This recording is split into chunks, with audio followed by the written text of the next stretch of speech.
Good morning everybody, and welcome to our 11 a.m.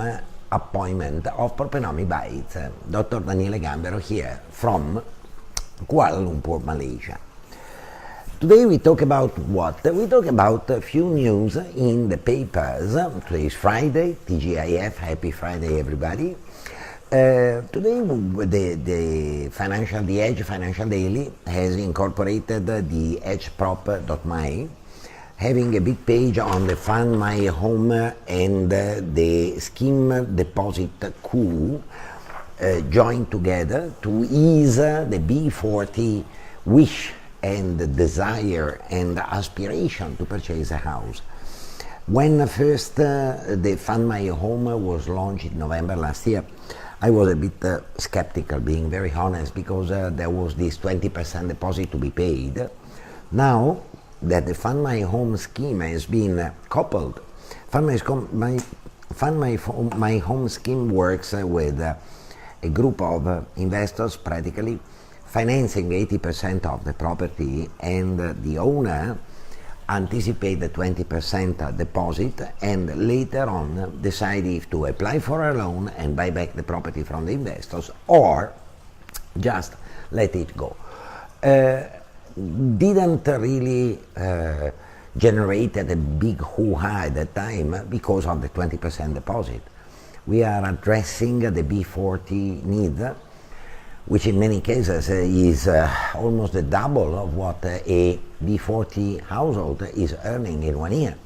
Very difficult to find a household with that type of savings. So having coupled FundMyHOME with the DepositKu scheme definitely is going to simplify and spread over the B40 the accessibility to this FundMyHOME scheme. Well done, the Edge. Well done, Housing Ministry. Edgeproperty.my is also coming in saying that more went under the hammer in 2018. A bit expected somehow. I still need to look into the article properly, and in all the numbers they are showing that the auction property numbers is led by Selangor, second one is Johor, the third one is Kuala Lumpur, and the fourth is Penang. Depends on the type of property, the reason why, but definitely a bit expected. We think about the bull run that we had in 2013, 2014, 2015, where buying a property was a must, young adults investing, overcommitting themselves in some cases, people in general overcommitting themselves to buy 2, 3, 4 properties.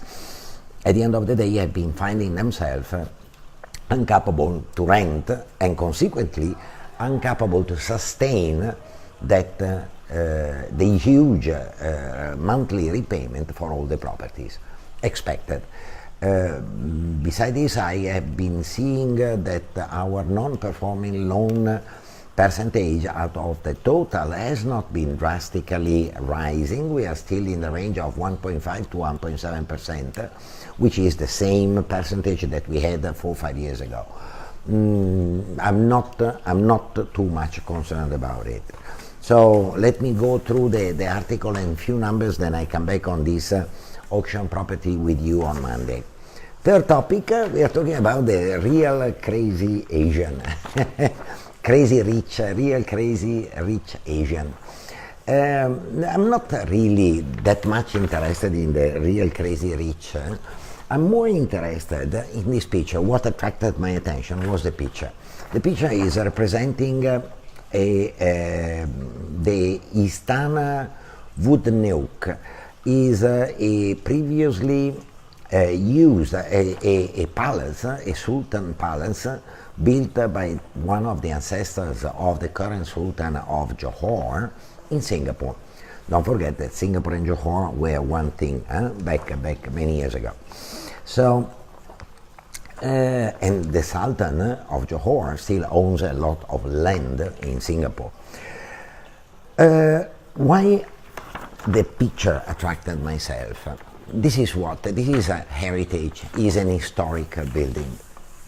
Is an historic building, and for some reason in Malaysia and in Southeast Asia in general, historic heritage buildings are not so common and have not been properly preserved, maintained. Too often I've been seeing some sort of historical building demolished to give space to a 40-story, 80-story, 100-story building that shouldn't be. Heritage buildings are having a huge economic value for the country. It's not only history, it's not only culture, it's not only memory of what was that place in the past.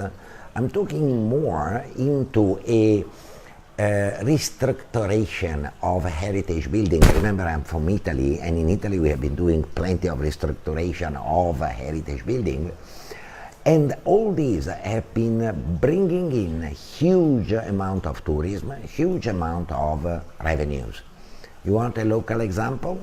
You look into what Penang has been able to do since when has been declared World Heritage Site in Georgetown, or same for Malacca. Jonker Street and all the fort and all the heritage building that Malacca has, together with the one that have been restructured in Penang. I'm not saying you have to leave there a building and let the building fall on its own ruins. No, I'm saying prescribe and give terms and conditions for people to restructure historical buildings and bring them back to the previous splendor. That is what we need to learn how to leverage on, and I will present a paper in March, at the end of March, in Hanoi, at an international congress on heritage building and their value for the Southeast Asian countries. I will let you know the summary of the paper once I've been giving it over there, presented it over there. All right, this is all for today. I hope you have been finding interesting the commentary, and I will see you all on Monday at 11 a.m. I wish all of you a bombastic weekend. Do not forget, if you have time, pass by the Kill 9 in Jalan Sultan Ismail, the new shopping mall opposite Sheraton Imperial. There will be a 2 days property conference called PCon 2019. I will be one of the speakers. There are still few seats available, not many.